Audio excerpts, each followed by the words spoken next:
pwede.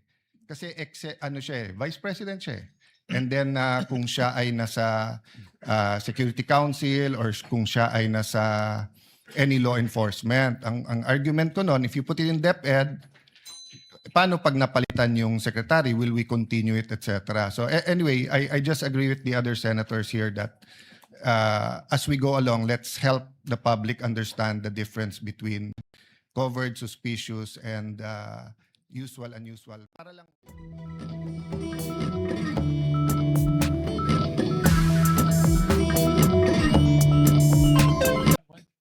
One quick question. The Senate President is recognized. One quick question, Mr. Presiding Officer.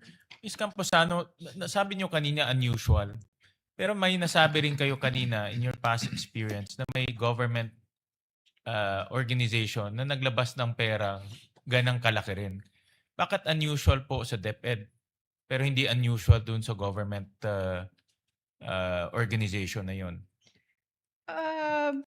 Usually kasi yung mga ibang agencies po para normal na from naglalabas sila ng ganoon. At ito pong kasing sa DepEd kaya ko po nasabing unusual is ito lang pong tatlong to ang nangyari. So in other words, doon sa ibang government agencies, madalas sila ganito kalaking amount ang lumalabas. Regular yun. Opo. Sa DepEd, hindi regular. Yes, Your Honor. Thank you, Mr. President. Senator Judge Lacson is recognized for his intervention. You may proceed, sir, when you're ready. Thank you, Mr. Presiding Officer. Further clarification lang. Binabasa ko po yung Anti-Money Laundering Act. Wala naman pong kaduda-duda nun Either covered or suspicious. Pag covered, may threshold. Maski hindi suspicious, kailangan report kung above the threshold amount, which is 500. Wala po sa batas yung kaduda-duda Either it's suspicious or covered. Yes. Transaction. Ang kasi yon, sir, pagka ang covered transaction, automatic pong naka-report siya as covered transaction Above the threshold. in excess of 500,000. Sa suspicious transaction po, parang nagkaroon po tayo ng doubt, di ba? And then inimbestigahan po natin at yung pong investigasyon natin ay hindi siya pumasa. Suspicious pa rin po siya. So that's when kami magre-report as suspicious transaction. Pero there's no such thing in the law na doubtful or kaduda-duda. Unusual. It's just covered or suspicious. Suspicious. So parang nagduda ka and inimbestigahan. Walang middle layer, ibig sabihin. Yes. Pag above the threshold, tapos covered institution, like casinos, real estate, automatic i-report nyo kasi covered Yes. institution. Yes. Ngayon, ordinary depositor, pumunta sa bangko, nag-deposit o nag-withdraw ng more than 500, that's above the threshold, it becomes a covered transaction. Yes, sir. So wala akong kaduda-duda. Yes, sir. Suspicious lang. Wala yung middle. It's either you categorize it into covered or suspicious. Wag na ho tayo mag-usap ng kaduda-duda. Or unusual pala, sorry. Wag na natin pag-usapan yung unusual. Either kaduda-duda lang or covered. Yes, sir. Thank you. Senator Judge Padilla for his interjections. Thereafter, Senator Judge Alan Cayetano. You have 2 minutes, sir. You may proceed when you're ready. Maraming salamat po. Isang mabilis lang po ito. Pagka sinabi pong unusual, hindi pangkaraniwan. Hindi po ba? Yes, sir. Kapag sinabi suspicious, ibig sabihin kahinahinala. Apa, sir. Wala po kayong nakitang kahinahinala. Hindi po ba? Wala naman po. Opo, ibig sabihin hindi po illegal. Wala naman. Ang ano lang po kasi namin is yun sa check and cash. Opo, ibig sabihin wala pong illegal. Wala po. Kaya nakita. Okay, maraming salamat po sa prosecution naman po ako. Ginoong prosecutor, pangkaraniwan po ba ang confidential fund?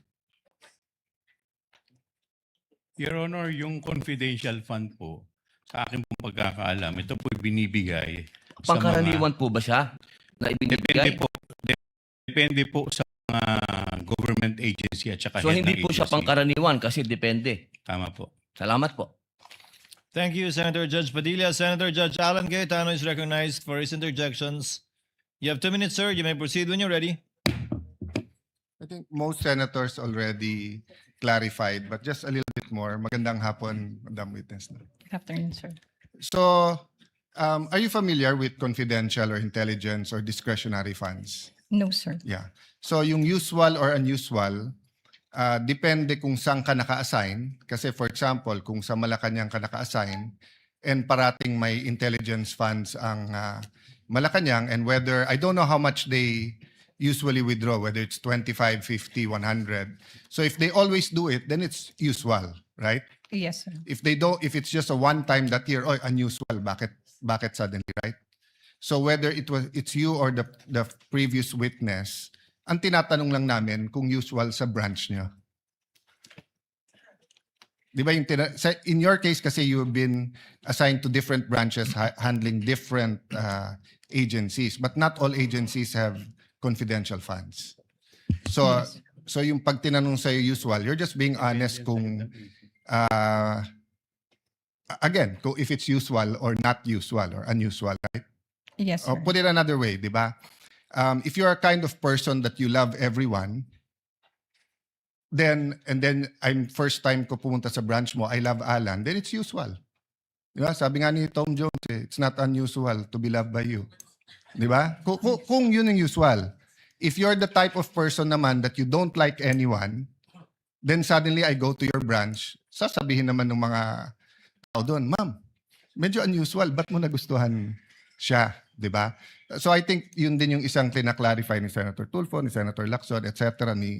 Na iba yung suspicious and covered kasi may legal implications yon. Yung usual, unusual, we're just trying to get to the truth of what's happening here.